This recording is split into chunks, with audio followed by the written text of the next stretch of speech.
के पास आए। आसपास से पधारे हुए छोटे से अनुरोध पर गांव पटेड़ा नजदीक में आए सभी का स्वागत है, वंदन है, अभिनंदन है। बीएन भैया हमारे पूर्व युवा मोर्चा के अध्यक्ष, उनका भी बहुत बहुत स्वागत है।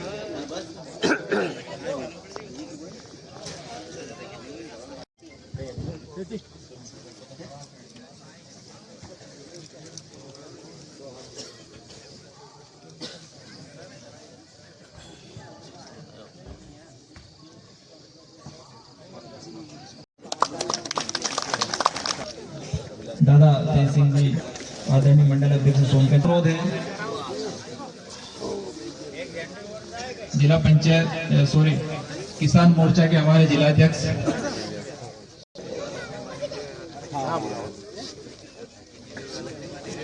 जीवन सिंह जी पाटीदार जी मंच पर बनाए।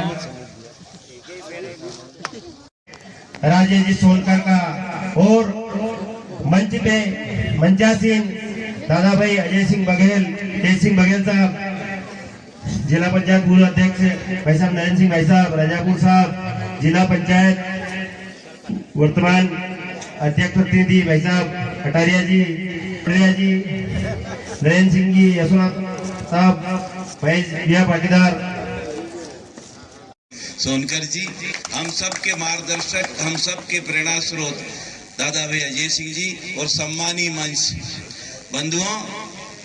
अटारिया जी अब जब ये भी बोल रहे थे, शासन की सारी योजना और लाभ की योजना बता दी। ये चाचा हमारे सामने बैठे हैं, उनकी बातें उनके जहन में उतर रही है, क्योंकि ये पटारिया की बात है। अगर जयंत जैसा बहुत बेहतरीन कार्यकर्ता है, उसके बावजूद भी गत विधानसभा चुनाव और शायद लोकसभा भी, है ना जयंत, हम शायद यहाँ से लीड नहीं ले पाए थे। ऐसे कौन से कारण हैं कि जब इस देश में एक लहर चल रही थी मोदी जी की ताए, उस स्थिति में भी हम चुनाव हार गए। तो मैं विशेष करके जो यहाँ का दलित मतदाता है, जिनका सीधा प्रतिनिधित्व अटारिया जी करते हैं, और जो यहाँ का अल्पसंख्यक समाज है, जो उनकी बात पे बहुत ही मुझे ऐसा लग रहा था कि प्रसन्न है आप, तो एक बार यहाँ का दलित समाज, यहाँ का मुस्लिम समाज, बाकी तो निश्चित ही पार्टी के साथ है, एक बार जो धारणा हमारी यहाँ बनी हुई है सज्जन जी वर्मा के मान, उसे खत्म कर दो और ऐसे व्यक्ति को जिताओ। क्योंकि एक बात बता रहा हूँ आपसे, मैं दलित समाज और मुस्लिम समाज से, कि वो चुनाव 1,00,000% जीत गए हैं, और सज्जन वर्मा को वोट देके अपना मत बेकार मत करना, क्योंकि इसलिए एक बार उनको आप नजदीक आओ तो आपको मालूम पड़ेगा ये व्यक्ति मुस्लिम समाज के मामले में क्या सोचते हैं, दलितों के मामले में क्या सोचते हैं। इसलिए आपसे करबद्ध निवेदन है कि दिनांक 17 को भारतीय जनता पार्टी के चुनाव चिन्ह कमल पे मोहर लगाएं। इसमें सारे क्षेत्र के लोगों को बुलाया, सब बैठे, सारे भारतीय जनता पार्टी को समस्त सम्मानी मंच एवं सम्मानी सभी युवा साथीगण, सभी को प्रणाम। मैं सिर्फ यही कहना चाहता हूँ, अभी हम रोज बात कर रहे हैं, अभी भी बात कर रहे हैं, मेरे पूर्व वक्ता ने, हम जीत रहे हैं, हम जीतेंगे, निश्चित जीतेंगे, लेकिन हमें 17 तारीख तक जोश बना के रखना, मुगालते में नहीं रहना, चुपचाप घर नहीं। तो ये दीपावली का टाइम है, दीपावली के टाइम में अपन आतिशबाजी करते रहे, मिठाई बांटते रहे और चुनाव आ जाए, और 17 तारीख तक कि हम तो जीत ही गए, ऐसा कुछ भी नहीं होता भैया। जो भी चुनाव है, चुनाव 17 तारीख का मेन चुनाव है, और 17 तारीख के सुबह से लेकर 17 तारीख की शाम तक सारे व्यक्तियों से वोट डलवाना है, और आज से ये प्रण करना, क्योंकि आज से हमारे पास 5 से 6 दिन है। एक वोटर हमारा कहाँ है, कैसे है, कब डलेगा, कहाँ डलेगा, और घुसपैठियों हमारे एरिया में किस तरह का क्या षड्यंत्र करेंगे, उससे सब बच के रहना। और अब आज से ये चलेगा कि वो गांव तो ऐसा हो गया, वो गांव ऐसा हो गया, उस गांव में मुरम डाल दी, उसमें बोल्डर डाल दिया, उसमें पूरा गांव टूट गया, लेकिन सारी बातें बकवास में करना है, किसी की कुछ नहीं मानना। अपने को सिर्फ भारतीय जनता पार्टी और राजेश भैया सोनकर कमल का फूल 17 तारीख को खिलाना। इसी के साथ जय हिंद, जय भारत, भारत माता की जय। आज भी हमारे कई लोग ये बात कहते हैं, मैं गांव गांव जाता हूं, भारतीय जनता पार्टी की उपलब्धियों को गिनाता हूं, तो कई लोग ये कहते हैं, कई लोग तो कहते हैं कि समझ जाते कि नहीं बिल्कुल सही कह रहे हैं आप, भारतीय जनता पार्टी ने हमारे लिए बहुत अच्छा काम किया है। लेकिन कई लोग ये बोलते हैं कि नहीं यार, हमारा तो बाप दादा कांग्रेस में वोट देता है, हम जनता पार्टी के कैसे वोटता। साथियों, मैं आपसे बता देना चाहता हूं, हमारे बाप दादा ने हमसे ये कभी नहीं बोला कि जहां हमारा अच्छा काम हो वहां मत जाना। ये कभी नहीं बोला उन्होंने। और ये भी नहीं बोला कि जो हमारे साथ इतना अत्याचार कर रहा है, जो परेशान कर रहा है, उसका साथ मत छोड़ना।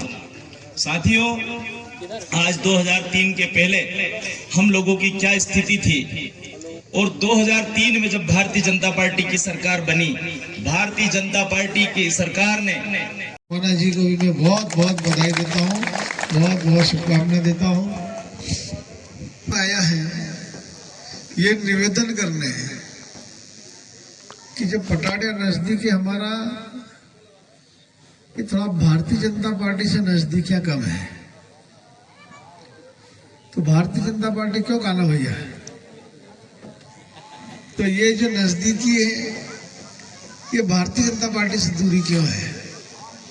कि आपकी जो प्रामाणिकता है, आपका जो विश्वास कांग्रेस के प्रति है, आप जितनी सच्चाई और ईमानदारी के साथ कांग्रेस के साथ खड़े रहे, उसके लिए भी मैं आपका अभिनंदन करता हूँ, बहुत स्वागत करता हूँ।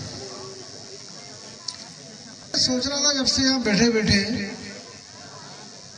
कि आप लोगों ने कांग्रेस के साथ इतनी ईमानदारी से रिश्ता निभाया, और उस दौर में ये जैसे राहुल गांधी जी संसद में बैठ के आंख मारते हैं ना, ऐसे 20-20 सिंह जी कमलनाथ जी आके आंख मार के जाते हैं। ये जब ऐसा होती है ना लाइट, तो वो बीच में आके याद दिलाते हैं कि देखना अब गलती मत करना, अभी तो पुराना समय याद है ना। ये दिग्विजय सिंह जी की उपस्थिति है कि अब तक जो होना था हो गया, अब प्यार दिखाया तो फिर मैं आया, तो सावधान करने आते हो आपको। तो मैं सिर्फ इतना पूछना चाहता हूं कि दिग्विजय सिंह जी के शासन में हमने देखा था, जैसा अभी मैंने बताया, अभी वो आंख मार के गए, बीच में उन्होंने याद दिलाया कि कितने समय आपको लाइट का इंतजार करना पड़ता था, 4-4 दिन 6-6 दिन तक लाइट का इंतजार करना पड़ता था ना अपने को। अपन सोचते थे कभी कभी तो जितनी देर अभी आंख मार के गए इतनी देर के लिए लाइट आती थी, होता था ना ऐसा।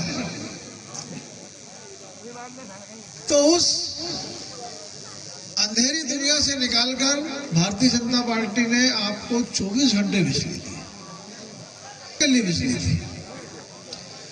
आपको वो दौर भी याद होगा जब दिग्विजय सिंह जी के शासन में 17% ब्याज पर हमको पैसा मिलता था, और पूरी मेहनत परिश्रम करने के बाद भी जब हम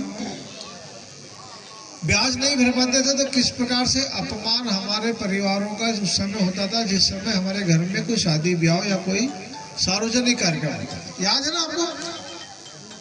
से अपना पुराना प्यार कांग्रेस के साथ निभाया, तब कांग्रेस ने भी कुछ वादे आपसे किए थे, याद है ना? किए थे, याद है? भूल गए कि हमारी सरकार में ये 2 लाख रुपए कर्ज माफ करेंगे किसान भाइयों का। कितने लोगों को याद है? एक मिनट हाथ ऊंचा करके बता सकते हैं क्या? के साथ बयां करें और भाई साहब को विश्वास दिलाएं कि आगे से वो नजदीकियां बढ़ती ही जाएगी। भारत माता, इन्हीं शब्दों के साथ अपनी वाणी को विराम देता हूँ।